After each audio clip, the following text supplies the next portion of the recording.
Okay, so we're seeing that this idea of linear momentum is, sorry, when I see L, I see linear. Angular momentum, L is for angular momentum. We see that angular momentum is really the ability of a moving object in a straight line. In a straight line. It is this object's ability to set another object in rotational motion. And we saw that it's dependent on your momentum, on the object's momentum, and the radius that it impacts the object at. What do we mean by radius? Radius means the distance, and we'll get to the exact definition of this R value. It is the distance from where you impact it to the point of rotation or the axis of rotation. Okay, but now we need to get very specific. Okay? We want to determine the angular momentum for a particle moving along a straight line. So consider an object. Okay? Here is an object. Okay? And it's got an axis of rotation right there. Okay? And here we have an object, another object with inertia m, a particle, and it's moving here in a straight line. Now, what is this guy's ability to set this guy in rotational motion?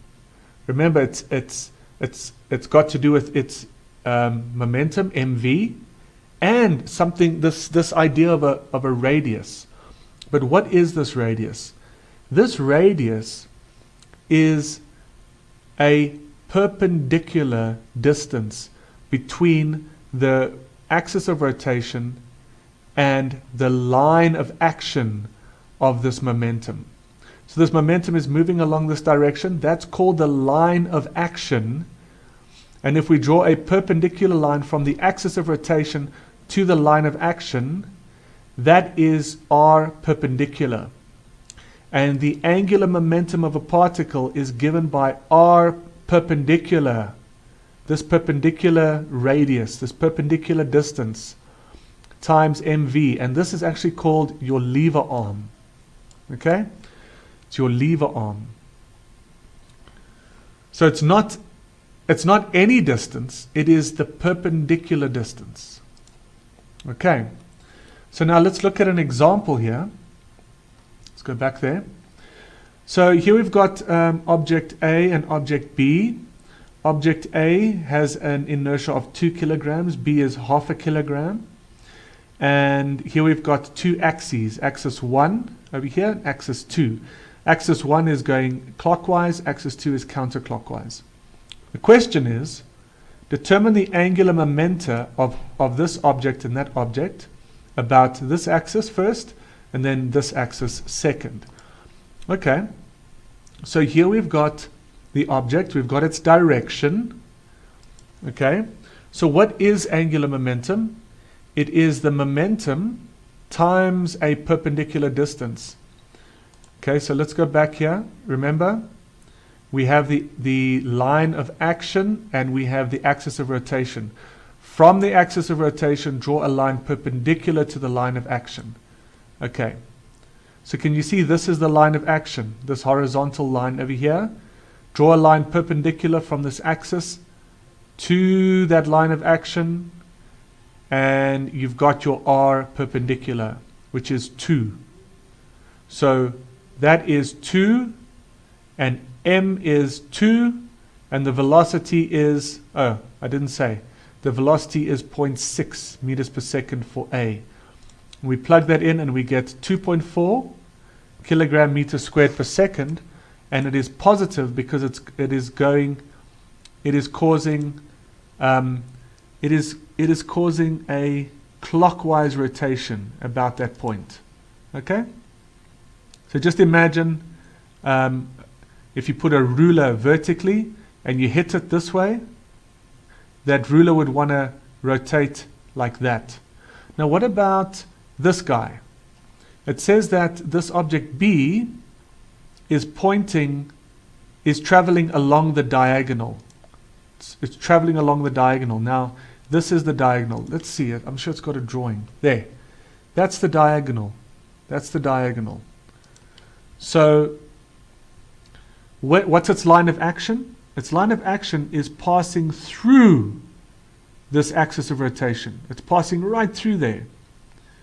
So let's find what is its angular momentum about that point. Its momentum is mv, which is 0.5 times 1. But then what is its perpendicular distance? As you can see, its perpendicular distance is 0 because it passes right through that point. So its angular momentum about that point is 0. All right. Now, let's look at this guy's angular momentum about there. As you can see, the line of action is still the same. The perpendicular distance is this line over here, perpendicular distance.